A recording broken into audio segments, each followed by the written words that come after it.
para sumama sa...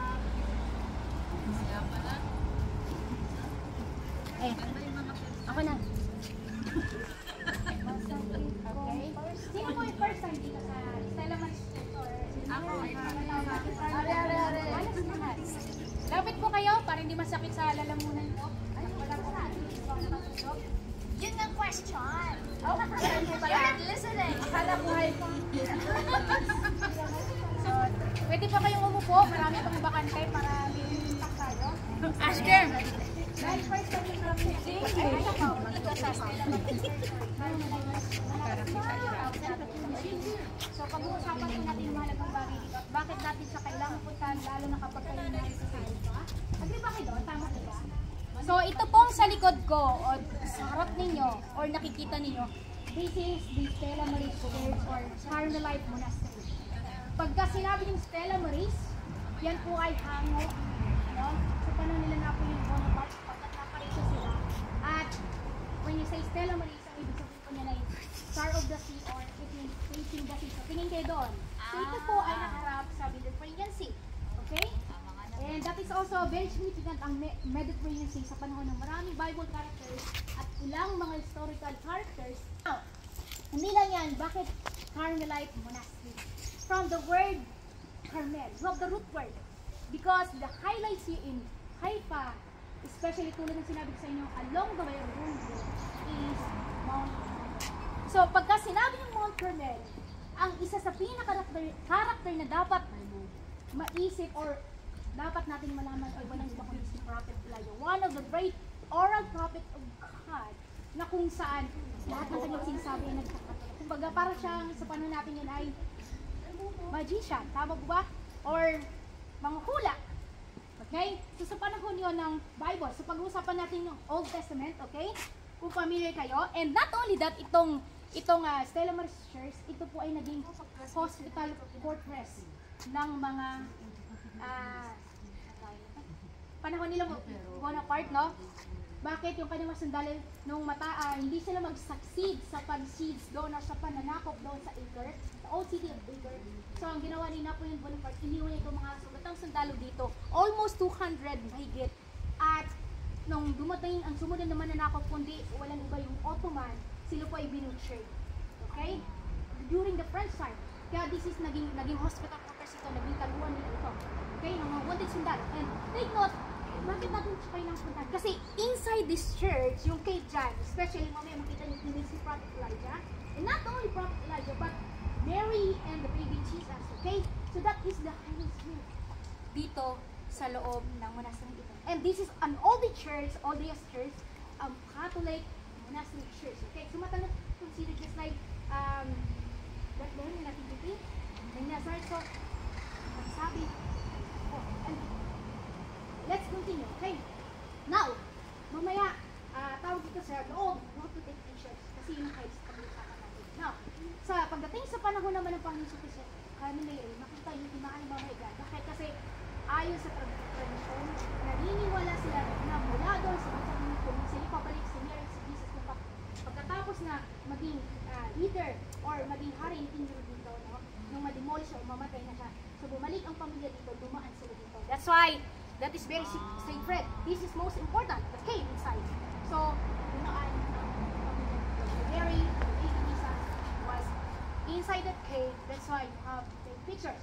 And not only that, even Prophet Elijah, during the time of King Ahab, the king of Israel, okay, siya ang pag-usapan natin siya si Prophet Elijah. So, diyan rin nagtago si Prophet Elijah. Bakit? Kasi lahat ng prophet ng Diyos that time ay pinakapatay ni King Ahab at ni Jezebel. Bakit? Nang dahil sa pag-ibig, mahal ni Ahab si Jezebel. So, lahat ng sinasabi ni Jezebel, susundin. Ay, hindi niya pala, kinunod pala niya ni King Ahab that time. Kaya lahat ng propeta pinapapatay.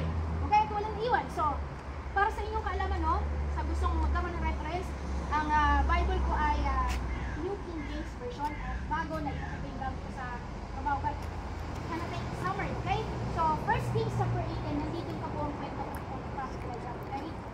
King Ahab or King Ahab, okay? So, dito sa lugar ng Israel o ng Samaria, okay? Nagkaroon ng tagutang batay.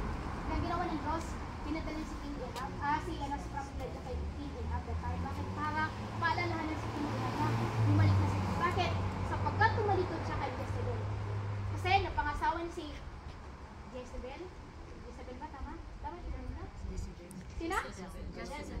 Jezebel yung isda?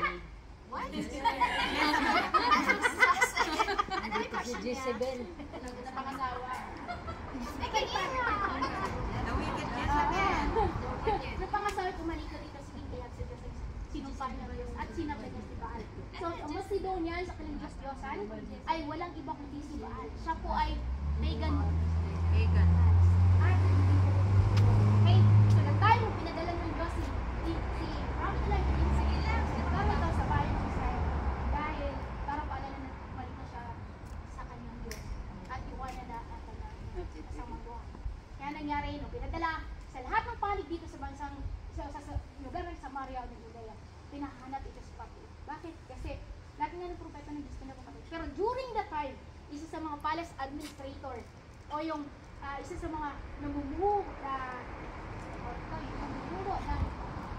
palasyuhan ni King Ahab that time ay isang Kristyano, isang mananampalataya. So, nung panahon na pinapapatay lahat ng propeta ng Diyos, tinago niya ang isang daang propeta ng Diyos na Nueva Lima. Okay, at sa likod nitong monastery na to, ang Mukraka, kung napunta na kayo, Muraka, yes. That is the exact place kung saan naganap ang greatest battle ni Prophet Elijah at King Ahab or Sinabay doon sa likod nitong mundo. That's why this is very significant. Okay, now, nung dumating na ang tagutom, ito si King Ahab at si Obadiah, yung kanyang tagapamahala sa kanyang palasyo, meron silang problema. Bakit? Lahat ng hayop ay namamatay na. At dahil tagutom nga, 7 taon po yun take note na sa kalahating taon pa lang sila. Pero ito, kahit na tumalikod si Ahab, pinadala pa rin ng Diyos si Prophet Elijah to remind him to return sa Panginoon. Kumbaga talikuran niya ng mga masasamang ginagawa. At nung dumating ito ngayon si Prophet Elijah dito sa lugar na ito, ang ginawa niya, nakita niya ulit sa lugar niya. Bakit? Kasi naghanap pa sila solusyon sapagkat ang kanilang mga alagang hayop, na King Ahab datang ay mamamatay na kailangan ng tubig, ng mga gamot, lahat pagtuyo, famine, severe famine na tinatawag. At nung naglalakad din si Obadiah, nakasalubong niya ngayon sa diin sa pagkakawin si Prophet Elijah. At alam niya, sabi ni Elijah, sabi niya, saan ay yung mahal na Panginoon o mahal na hari? At sabihin mo sa kanya, narito ako at meron akong nais na misay. Ipanadala ako ng Diyos dito para siya'y balaan. At talikuran ang mga sumaglaw. Alam po, sabi niya ba niya, bakit ko sasabihin yun? Sabi niya, kasi hindi mo ba alam, lahat ng propeta ng Diyos dito, hindi mo patay. Tapos ito pa, sabihin mo, narito ka. Sabihin ko sa mahal na hari, sa amo ko, na narito ka. Ay paano kung pagka sinabi ko, o pinuntahan ko si King Ahab, pagkatapos wala ka, dinala ka ng Espiritu ng Diyos kahit saan, hindi akong papatayin.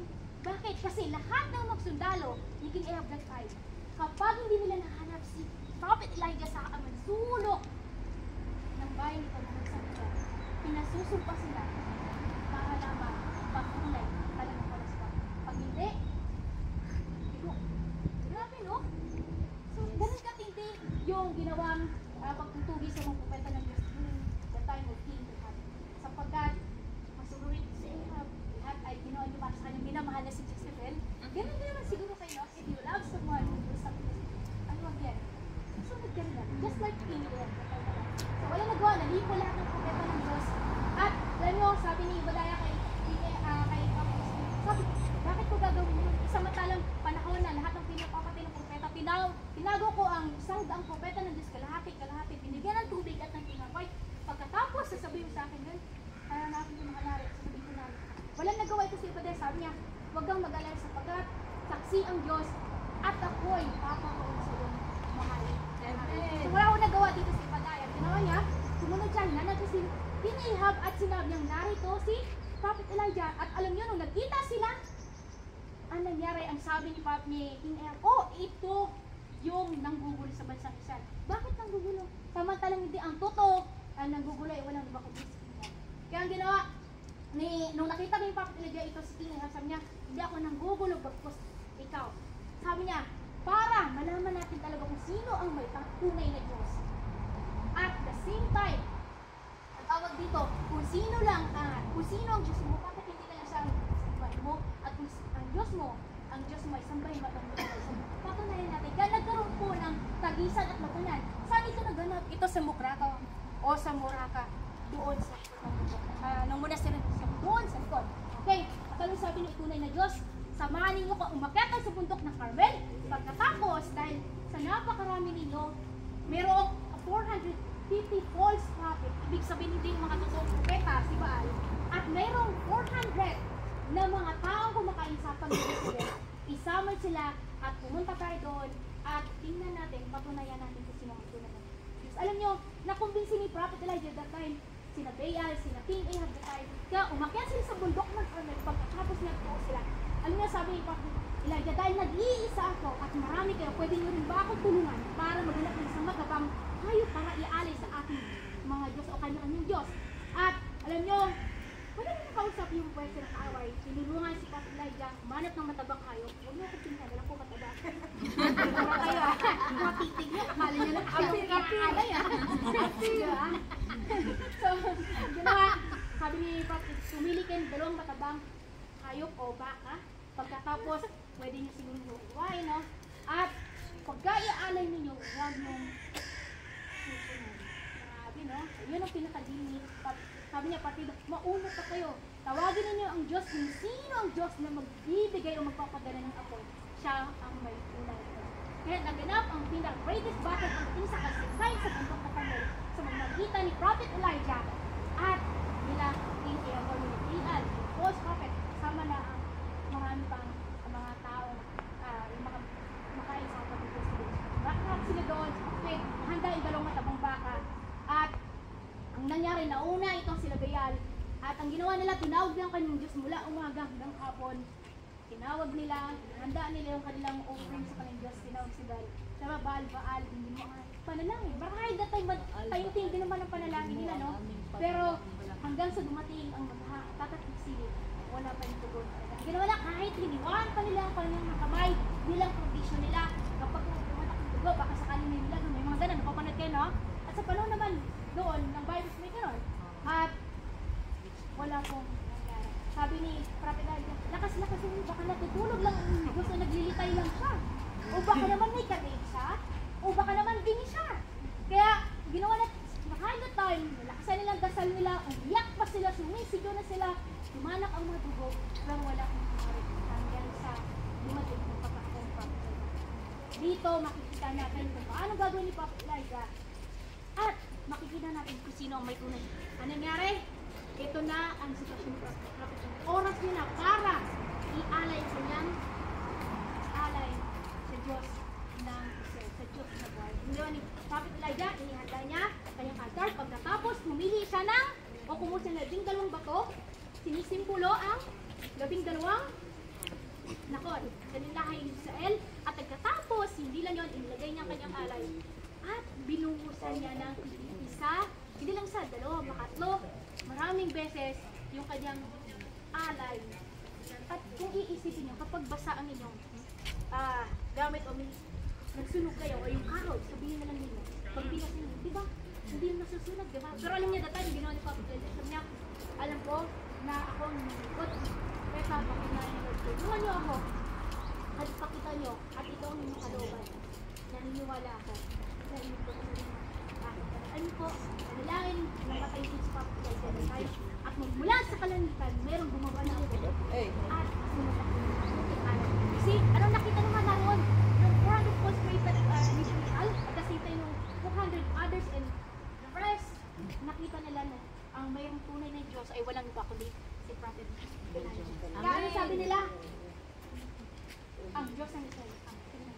Kaya the time, alam nyo, pagkatapos sa kanyang kaganapan, ang sabi ni Pop, ang talagang pagdating kung aral yung Biblia, lahat dapat ay patutunan. Kaya lahat nung na 400 false prophet in Baal at the same time others, pinapapatay dito sa inversion. Hindi pa ako nagpunta doon eh. Pero malapit lang dito, pinapapatay. Walang dapat iwan. Pero ano, pwede natin makita ang lessons dito sa buhay nito. Alam niyo po, nasa ni cellphone ko, nandun pala na ko. Nandun yung ano ka. So, i-summary na lang natin para mabilis. Pwede natin makitunan dito. Kahit gaano man, marami yung pwede ng awal. Kapag tayo ay nakadepend sa Diyos. Pwede nyo din. Amen. Akala nyo, despite gaano man kasalanan meron tayo sa buhay natin, gaano man napariwara ang buhay mo, alam niyo po, pwede tayong humalik. Amen. Ni Ahab, that time, ano nangyari nung natalo na nila, nalipon na iwan sa Ahab, kahit na nagkasala siya, pinatawad pa rin siya ng Diyos. Pagkatapos, binigyan siya ng ganun din tayo sa buhay natin, no matter ano man ang nag-dream natin dito, naliko man ang nagdas mo, pero kapag ikaw ay magbabalik ko, ang Diyos bukas pa rin matatagal. Amen. Lagi natin tandaan na walang ibang mga katulong sa atin kundi ang Diyos lang. Nakita ninyo si Prophet Elijah, yung courage niya para harapin yung Diyos niya samantalang pwede siyang patayin that time. Bakit? Kasi ang dami niya, 850 word. But si Prophet Elijah nag-isa, pero yung tapang niya nakarapin ng verse na nakalagay. Bakit? Kasi alam niya kasama. Yung confidence niya to face the enemies despite of numerous numbers of enemies. At ano pa yung makita natin dito? Paano in-overcome ni Prophet Elijah yung fear niya sa sitwasyon. Diba? Kasi sana lagi natin itandaan no? Na ano man, gaano man kalaki ang battles natin sa buhay kapag kapartner mo ang Diyos sa bawat laban at hamon ng buhay mo, magtatagumpay ka. Amen.